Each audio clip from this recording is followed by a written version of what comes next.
Okay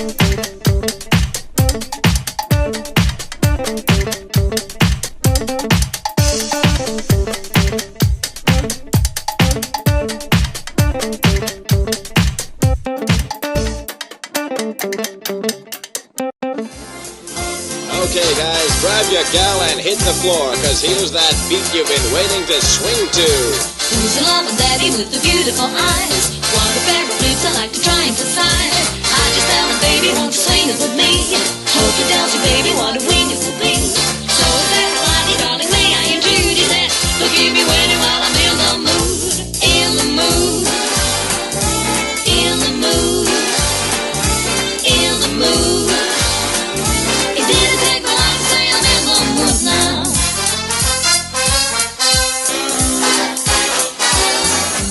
I'm here with Lona of VInter Vintage, and we're here at her showroom at Empire Damansara. She has the most beautiful store with amazing pieces, and there's nothing like this in KL.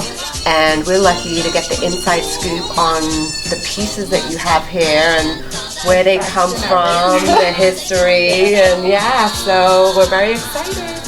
Tico tico tick, oh tico tico tock, this tico tico, he's a cuckoo in my clock. And when he says cuckoo, he means it's time to woo. It's tico time for all the lovers in the block. I've got a heavy date at 8. So tico tico, tell me, is it getting late? If I'm on time, cuckoo, but if I'm late, woo woo, don't want my heart is going to play, not want to wait. It's hard for me to say, there's so many favorites. But this is crazy because it belonged to a princess. So this was actually a dress by, she used to be the Princess of Sweden and Norway when they were combined. She then married the Prince of Denmark and became the Princess of Denmark as well. So that hasn't happened often. But she wore this in the 1940s for a baptism. And what I love, like apart from of course the embellishments, is these very, very unique sleeves that I haven't really seen before. And they're so flattering because I'm sure no matter what kind of body type, it would flatter anybody. Absolutely. And I think, you know, she actually wore it like this. She wasn't very big, so it was kind of loose at the moment. But I think even if you imagine if you stitch this in, like it's just so stunning. It's really, really, really amazing. And you do alterations here, right? We so do say, for alterations. example, this would want to fit somebody with like a smaller body. You can kind of adjust it to, you know, custom made for them. Absolutely. And it's complimentary, right? Yes, it is. Yep, complimentary alterations. I think it's important because, of course, there is the thing with vintage, so there's one of each. And exactly. you know, chances of it fitting exactly the person that wants it is small. And we do, of course, have the challenge to make something bigger. Sometimes there's enough fabric, but at least we can stitch you can things get like in. a fabric, stitch something in. Yeah, and there are some things that we do also, like we curate everything. Everything is fixed up, so it's in tip-top condition. Actually, a lot of what we have is, of course, hand-picked, so we take it based on the condition when we get it. Some has never even been worn. Wow. So it's like sitting in someone's closet. Yeah. And, you know, maybe grandma's closet, she never wore it, still has the tags on, and it's all kinds of different reasons. In Denmark, you have a lot of fashion fanatics. So what we also do is sort of like find the fashion collectors. You have these women that have been collecting for 60 years, and they come to a certain point where maybe their children are not interested. Yeah. And what's most important to them is that whoever it goes to sort of understands the value of it, is interested in the story. So what we do here is to pass on, like put a lot of effort into passing on the story and allowing sort of their history to continue and to create new moments. Yeah, I was so amazed. She knows everything about each and every piece. I mean, down to having the info on her labels. I mean, this stuff is like 100 years old. Yes, and it's in tip-top condition. Like you see dresses like these.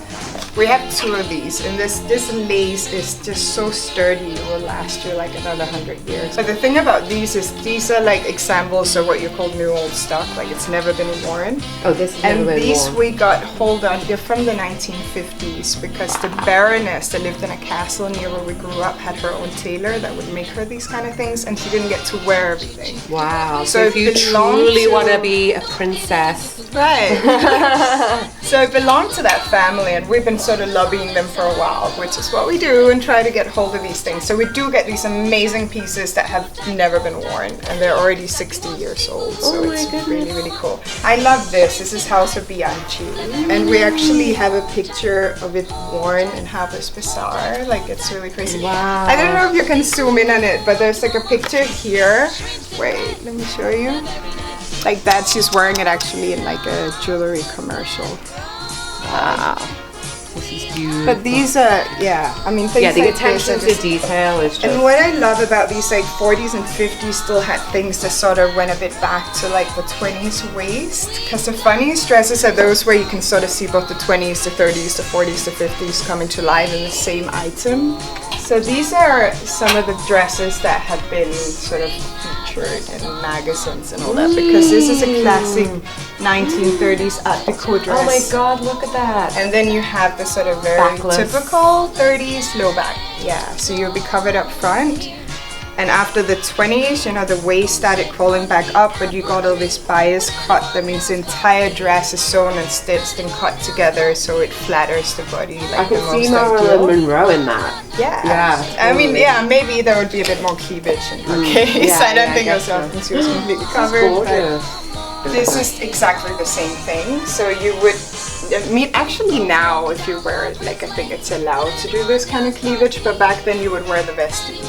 So it's the same thing that you would do a different sort of look for an undershirt every day, and then you would put a collar on, and then these things could be folded up or folded down, and it would always be a different dress. Same thing goes, I mean, this is back to the 1940s. So, you know, you have all these like really exquisite details on it, but you know, you just wear it with a pair of jeans, and it's a very, very sort of cool look. I love that. So I think like a lot of people ask me then, you know, okay, so do you wear vintage all the time? And are you saying we should be all vintage? And I don't think that's the point. I think, you know, it's that you can wear it in contemporary like situations. So you don't have to be all suddenly look like you're from 1940s. The point is that so much of this is timeless. Yeah. And if you do your own especially edgy stuff like this, I mean, you know, you see the details of everything, and it's so old, but then it's, you know, an amazing version of what they're trying to do right now. Right. It's, exactly. I mean, gorgeous. I mean, so much of what is in is remakes from history. Yeah. Anyway, we do try sort of when we pick, we do want the very standout specific pieces from the time, but at the same time we do wearable stuff. Yes, we do really handpick based on it being timeless. So we do have quite a lot of big brands in here as well. This is, for example, Yves Saint Laurent from the 80s. So the brands are still here. I mean, you say you mix it with Chanel. This could just as well be Chanel. We have Celine in here. We have DVF. A lot of those as well. It's just their older pieces. Yeah, a lot of the kids nowadays don't realize that this stuff's been around for years, right? Specifically Chanel Yeah. is, I think, part of creating history in her own right. So we're gonna go and have a little fashion show. You're gonna try on some pieces on me. So we'll be right back. Yeah, this is like the perfect example of a classic little black dress. And the cool thing about this look is it came out already in 1926 when Chanel sort of released this illustration of a calf-length, simple black dress. And it came out in the American Vogue, and they predicted this is going to be uniform for all women of taste. And it became that, you know. This has survived like the Great Depression, the Second World War, and in the 50s, Dior sort of brought it back to that dangerous femme fatale outfit. And until today, the little black dress is like that thing you can always go to, and it's always a winner. Stunning, because it has this sort of like little detail, but it's still so simple. Love this. Yeah, and that's what's actually disco, you know, not the trumpet sleeves and all that we make 70s up to be now, like that. They were stylish, you know, and they didn't all look ridiculous in the 70s. Yeah, exactly.